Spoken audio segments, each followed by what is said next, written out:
Kemudian terdapat urutan makanan ikan, yakni makanan utama, yaitu makanan yang dimanfaatkan dalam jumlah besar. Kemudian ada makanan pelengkap, yaitu makanan yang ditemukan dalam perencanaan dalam jumlah sedikit. Kemudian ada makanan tambahan, yaitu jenis makanan dengan jumlah sangat sedikit. Kemudian di samping itu terdapat makanan pengganti, yaitu makanan yang dikonsumsi jika makanan utama tidak tersedia atau habis.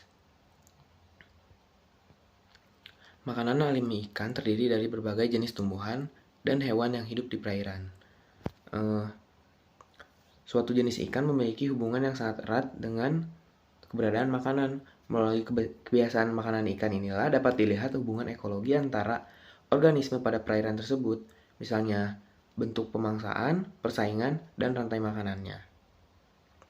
Terdapat juga tujuan domestikasi ikan-ikan yang memiliki nilai ekonomis untuk dibudidayakan. Nah, faktor yang menentukan apakah suatu jenis ikan akan memakan suatu organisme makanan adalah ukuran makanan, ketersediaan makanan, warna makanan, dan selera ikan terhadap makanan. Jumlah makanan yang dibutuhkan oleh suatu ikan tergantung pada macam makanan, kebiasaan makanan, dan kelimpahan makanan, serta suhu air dan kondisi umum dari ikan yang bersangkutan. Jenis-jenis makanan yang dimakan oleh ikan ini tergantung pada umur ikan, tempat, dan waktu. Adapun struktur alat pencernaan yang berperan aktif dalam adaptasi makanan adalah mulut, gigi, tapis insang, dan usus. Nah, untuk praktikum yang dilakukan ini, tujuannya untuk mengetahui jenis-jenis organisme yang menjadi makanan ikan, serta mengetahui waktu-waktu aktif makan dari ikan, dan melihat proporsi serta kecenderungan makanan dari ikan. Untuk alat bahan yang dilakukan dalam praktikum analisis makanan ikan adalah terdapat mikroskop, timbangan digital, kain lab atau tisu, terdapat kamera juga, cawan Petri, kertas label dan spidol permanen, botol sampel, trash bag, alat bedah, kemudian kaca preparat, dan cover glass. Untuk prosedur kerjanya, yang utama adalah kita membersihkan sampel usus dari formalin, kemudian mengambil usus satu persatu untuk dihancurkan atau dikerik.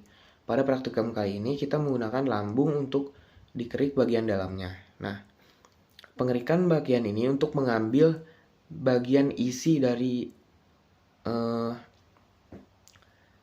pencernaan si ikan tersebut. Nah, kemudian diencerkan menggunakan Aquades 1:4. Nah, kemudian setelah itu diaduk hingga merata sehingga menjadi encer. Kemudian sediakan kaca preparat, kemudian pipet si cairan dari makanan ikan tersebut ke dalam kaca preparat. Ya, ini sebanyak 3 tetes pada 3 bagian. Kemudian ditutup menggunakan cover glass yang kemudian dianalisis menggunakan mikroskop. Nah, untuk analisis data terdapat metode. Ada 5 metode yang bisa dilakukan. Yang pertama adalah metode jumlah. Ini dilakukan dengan cara menghitung organisme yang ada di usus satu persatu. Kemudian metode penarikan tumpukan dengan persen, yakni mengencerkan volume isi pencernaan,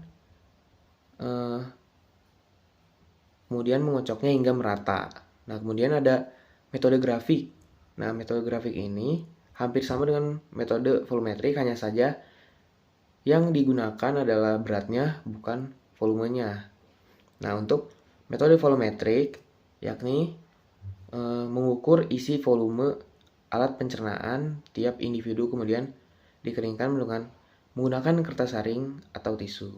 Terdapat indeks preponderance, yakni indeks bagian terbesar, yang merupakan gabungan dari 2 metode, yaitu frekuensi kejadian dengan metode volumetrik. Selanjutnya ada penentuan luas relung. Luas relung makanan mengindikasikan bahwa jenis makanan yang dikonsumsi oleh ikan lebih beragam.